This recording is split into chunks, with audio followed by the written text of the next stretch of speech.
வாங்க இன்னைக்கு கௌரி சமையலறையில் ஒரு லஞ்ச் மெனு தான் பார்க்க போகிறோம். லஞ்ச் மெனு எல்லோரும் நிறைய கேட்டுகிட்டே இருக்காங்க. நான் இதுக்குன்னு தனியாக பிளான் பண்ணுறதில்ல. யூஸ்வலாக வீட்டில் என்ன குக் பண்ணுறனோ அதை அப்படியே வீடியோவாக எடுத்துக்கிறேன். இப்போ சம்மருங்கிறனால ரொம்ப புளி காரம்லாம் போட்டு குழம்பு வைக்காமல் மோஸ்ட்லி கீரை பருப்பு கடைசல் அந்த மாதிரி பண்ணிக்கிறேன் நான். இன்றைக்கி கூட அப்படி ஒரு லஞ்ச் மெனு தான். நல்லா வடித்து எடுத்த சாதம், முளைக்கீரை ரொம்ப காரம் கம்மியாக போட்டு ஆனால் ருசியாக சின்ன வெங்காயம் பூண்டெல்லாம் போட்டு கடைஞ்சி எடுத்திருக்கேன். பருப்பு சும்மா உப்பு போட்டு வச்சுருக்கேன். இது நெய் ஊற்றி சாப்பிடும்போது ரொம்ப நல்லாயிருக்கும். இதுக்கு தொட்டுக்கிறதுக்கு வாழைத்தண்டு பொரியல் வச்சுருக்கேன். இந்த மாதிரி நீர்க்காய் சம்மரில் சேர்த்துக்கிறது ரொம்பவே உடம்புக்கு நல்லது. அப்புறம் இந்த பருப்பு வேக வச்ச தண்ணியிலே ஒரு ஜோரான பருப்பு ரசம் வச்சுருக்கேன். சாப்பாட்டுக்கு அரிசியும் பருப்பும் துவரம் பருப்பும் ஊற வச்சுருக்கேன். இது ஊறுறதுக்குள்ளே நான் கீரை 2 கட்டு முளைக்கீரையை அலசி வச்சுருக்கேன். புளியும் முதலே ஊற வச்சுட்டேன். ஒரு சின்ன எலுமிச்சம்பழம் சைஸ்க்கு ரசத்துக்கு வாழைத்தண்டு அப்புறமா கட் பண்ண போகிறேன். இங்கே மசாலா பாக்ஸ் எடுத்து வச்சுருக்கேன். பெருங்காய டப்பா, வெங்காயம் ஏற்கனவே உளிச்சு ஃப்ரிட்ஜில் இருக்குது அது வச்சுருக்கேன். கருவேப்பிலை கொத்தமல்லி பச்சை மிளகா அந்த பாக்ஸ்லாம் வச்சுருக்கேன். தேங்காய் ஃப்ரிட்ஜிலேருந்து தண்டுக்கு மட்டும் கொஞ்சமாக எடுத்து வச்சுருக்கேன். இது சமைக்கிறதுக்கு தண்ணி, இது கை கழுவுறதுக்கு தண்ணி, இது அடுப்பு துடைக்கிறதுக்கு கிச்சன் டிஷ்யூ வச்சுருக்கேன். கை துடைக்கிற டவல் வச்சுருக்கேன். இன்றைக்கி நம்ம ஒரு குக்கர் ஒரு கடாய் தான் யூஸ் பண்ண போகிறோம். இது சாதம் வைக்கிறதுக்காக நான் தண்ணி கொதிக்க வச்சுருக்கேன். இப்போ வெய்ய காலங்கிறனால ஃபஸ்ட்டே சாதமும் நான் வச்சிட்றேன், அது ஆறுறதே இல்லை. இப்போ இந்த தண்ணி நல்லா சூடாயிருச்சு. இதில் நான் பருப்புக்காக தண்ணி வச்சுருக்கேன். இப்போ இந்த சூடான தண்ணியில் ஊறின அரிசியை போட்டுடலாம். இது பொங்கி வராமல் இருக்க மேலே ஒரு கரண்டி வச்சிடலாம். இது வெந்துட்டுருக்கட்டும். பருப்பு பாருங்கள், 1 டம்ளர் பருப்பு ஒரு 1/4 கிலோ போல் போட்டேன். நல்லா ஊறிடுச்சு, அதனால் நல்லா உபரியாக வரும். மஞ்சள் பொடி 1/2 ஸ்பூன் ஆட் பண்ணுறேன். விளக்கெண்ணெய் 1 ஸ்பூன் ஆட் பண்ணுறேன். ஏதோ ஒரு சமையல் எண்ணெய் ஆட் பண்ணிக்கலாம். நல்லா கொதித்து பொங்கி வந்ததுக்கப்புறம் மூடி வைக்கலாம். அப்போ தான் ரசம் நல்லா கலராக கிடைக்கும். இன்றைக்கி கொஞ்சமாக ஒரு சின்ன கப்பில் பருப்பு ரசத்துக்கு தண்ணியும் தான் எடுக்க போகிறேன்.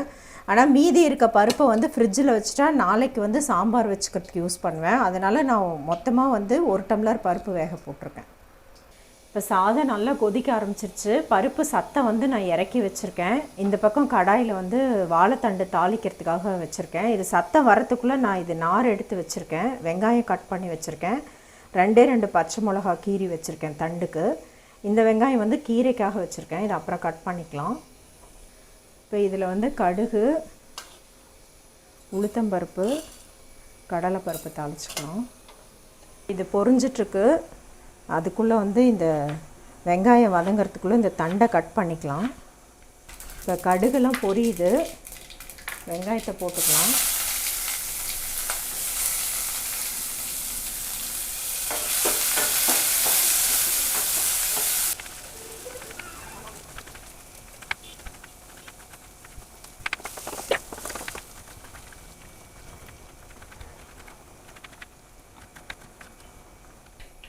இப்போ வெங்காயம் வதங்கிருச்சு, அதுக்குள்ளே தண்டையும் கட் பண்ணிட்டேன். இதில் போட்டுக்கலாம். தண்டுக்கு தேவையான உப்பு போட்டுக்கலாம். தண்டில் ஒரு உப்புத்தன்மை இருக்கும், அதனால் கம்மியாக போடணும். கொஞ்சமாக ஒரு 1/2 கப் போல் தண்ணி ஆட் பண்ணிக்கலாம். தண்டு சீக்கிரமாகவே வெந்துடும். தண்டு மஞ்சள் பொடி போட்டும் செய்யலாம், இப்படி வெள்ளையாகவும் செய்யலாம். தண்டு ஃப்ரெஷ்ஷாக வெள்ளையாக இருந்துச்சுன்னா அப்படியே செஞ்சுருங்க. இல்லை கொஞ்சம் கருத்த மாதிரி இருந்துச்சுன்னா லைட்டாக மஞ்சள் பொடி போட்டு செஞ்சாலும் நல்லாயிருக்கும். இதை அப்படியே மீடியமான ஃப்ளேமில் மூடி வச்சிடலாம். இப்போ இங்கே புளியை கரைச்சி வச்சுட்டேன். இங்கே எல்லாத்துக்குமா ரெடி பண்ணி வச்சுருக்கேன். கீரைக்கு சின்ன வெங்காயம் தான் நல்லாயிருக்கும். ஒரு 15 சின்ன வெங்காயம், ஒரு பச்சை மிளகா மட்டும் வச்சுருக்கேன். வெய்ய காலங்கிறனால ஜாஸ்தி காரம் போடலை. இந்த வெங்காயம் பூண்டெல்லாம் நிறைய போடுறோம் இல்லையா, அதுலேயே ஒரு காரத்தன்மை இருக்கும். ஒரு 5-6 பல் பூண்டு, இதுவும் கீரைக்கு தான்.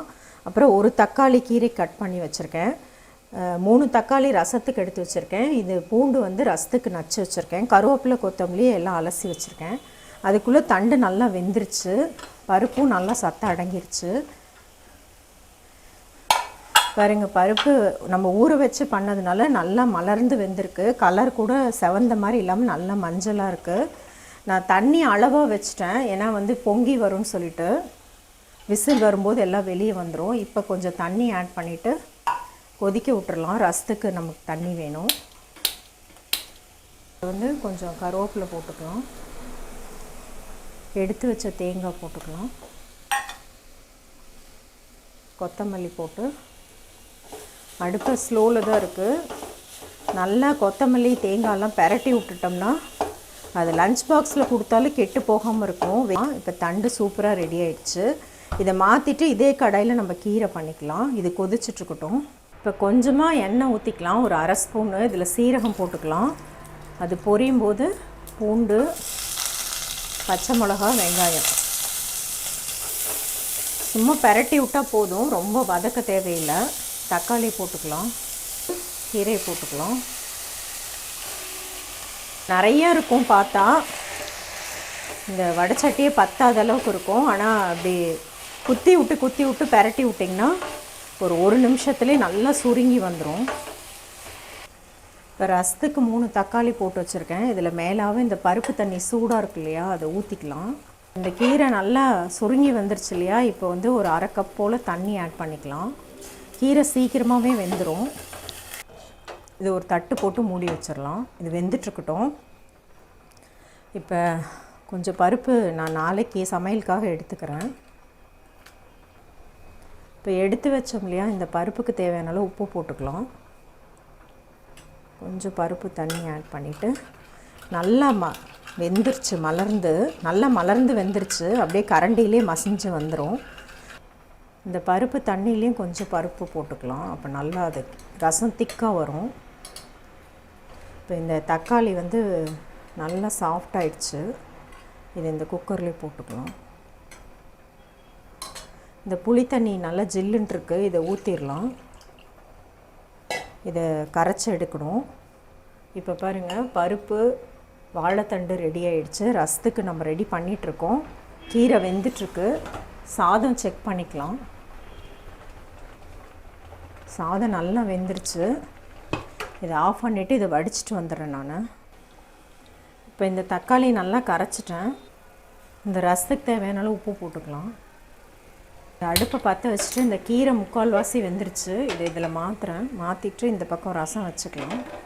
இது நல்லா பச்சை வாசம் போக கொதிக்கணும். இப்போ இந்த கீரை வந்து ஒரு 80% குக் ஆகிருக்கு. இன்னும் தண்டெல்லாம் கொஞ்சம் குக் ஆகும், அந்த மாதிரி இருக்குது. இன்னும் கொஞ்சம் தண்ணி ஆட் பண்ணுறேன். கீரை நல்லா வெந்துருச்சு. இதை ஆஃப் பண்ணிக்கிறேன். இந்த புளி தண்ணியும் நல்லா கொதிச்சிருச்சு, பச்சை வாசம் போக, தக்காளியும் புளியுமா சேர்ந்து. இதை வந்து இந்த பருப்பு தண்ணியிலே ஆட் பண்ணிக்கலாம். நம்ம ரசத்தை இதிலே தாளிச்சிடலாம். அடுப்பை ஸ்லோவில் வச்சுட்டு இதையே வைக்கிறேன். திருப்பியும் கொஞ்சமாக நெய் ஆட் பண்ணுறேன். பருப்பு ரசம் நெய்யில் செஞ்சால் ரொம்ப நல்லாயிருக்கும். ஒரு டீஸ்பூன் போல் நெய். இதில் கொஞ்சம் கடுகு போட்டுக்கணும். கடுகு பொரியும் போது ரசப்பொடி 1 டீஸ்பூன் போடுறேன். பெருங்காயம்,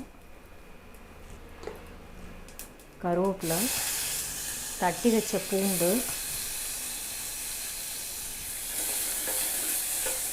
இதெல்லாம் ஒரு பெரட்டிட்டு இந்த ரசமில் எடுத்து இதில் ஊற்றிடலாம். நல்லா பொடியெல்லாம் கலக்கிற மாதிரி கலந்து விட்டு, நம்ம ஏற்கனவே உப்பு போட்டோம். இப்போ டேஸ்ட் பண்ணி பார்த்துட்டு உப்பு தண்ணியெலாம் அட்ஜஸ்ட் பண்ணிக்கலாம். நம்ம கொஞ்சமாக தண்ணி மட்டும் ஆட் பண்ணுறேன். டிஸ்டர்ப் பண்ண வேணாம். நல்லா கொத்தமல்லி போட்டு அப்படியே விட்டுடலாம். நுரக்கட்டி வரும்போது ஆஃப் பண்ணிக்கலாம். ரசம் இந்த மாதிரி நுரக்கட்டி லைட்டாக கொதிக்க ஆரம்பிக்கும் போதே ஆஃப் பண்ணிக்கணும். இப்போ இதே பாத்திரத்துலேயே இதை ஊற்றிக்கலாம். இதை தட்டு போட்டு மூடிடலாம். அப்போ தான் ஃப்ளேவர் அப்படியே இருக்கும். இப்போ எல்லாமே ரெடி ஆகிடுச்சு. இந்த கீரையை கடைஞ்சிட்டு தாளிச்சிடலாம் நம்ம. இப்போ இந்த கீரையை தாளிக்கிறதுக்கு இதே கடாயே வச்சுருக்கேன். கொஞ்சமாக எண்ணெய் ஊற்றிருக்கேன். கீரைக்கெலாம் நிறைய எண்ணெய் போடக்கூடாது. இதில் கடுகு, உளுத்தம்பருப்பு, குழம்பு வடகம் போட்டு ஒரே ஒரு வரமிளகாய் இந்த கீரையிலே போட்டோம். வச்சு எல்லாமே ரெடி ஆகிடுச்சு. இந்த பக்கம் கூட நான் எல்லாமே எடுத்து உள்ளே வச்சிட்டேன். இப்போ இந்த அடுப்பும் தொடச்சிட்டேன். இந்த ஒரே ஒரு கடாய் மட்டும் வாஷ் பண்ணிட்டா வேலை முடிஞ்சுது. எவ்வளோ சிம்பிளாக ரெடி ஆகிடுச்சு பாருங்கள். இந்த லன்ச் மெனு, அப்புறம் நம்ம ஆர்கனைஸாக கம்மியான வெசல்ஸில் குக் பண்ணது, அது எல்லாமே உங்களுக்கு ரொம்ப பிடிச்சிருக்குன்னு நினைக்கிறேன். இந்த மெனுவை கண்டிப்பாக ஒரு நாள் நீங்கள் ட்ரை பண்ணி பாருங்கள். இது எப்படி இருக்குன்னு உங்கள் ஃபீட்பேக்ஸ் கமெண்ட்ஸ் என் கூட ஷேர் பண்ணிக்கோங்க. இந்த வீடியோ உங்கள் ஃப்ரெண்ட்ஸோடையும் ஷேர் பண்ணுங்கள். இந்த மாதிரி நிறைய லஞ்ச் மெனு வீடியோ பார்க்குறதுக்கு மறக்காமல் கௌரி சமையலறை சப்ஸ்கிரைப் பண்ணிக்கோங்க.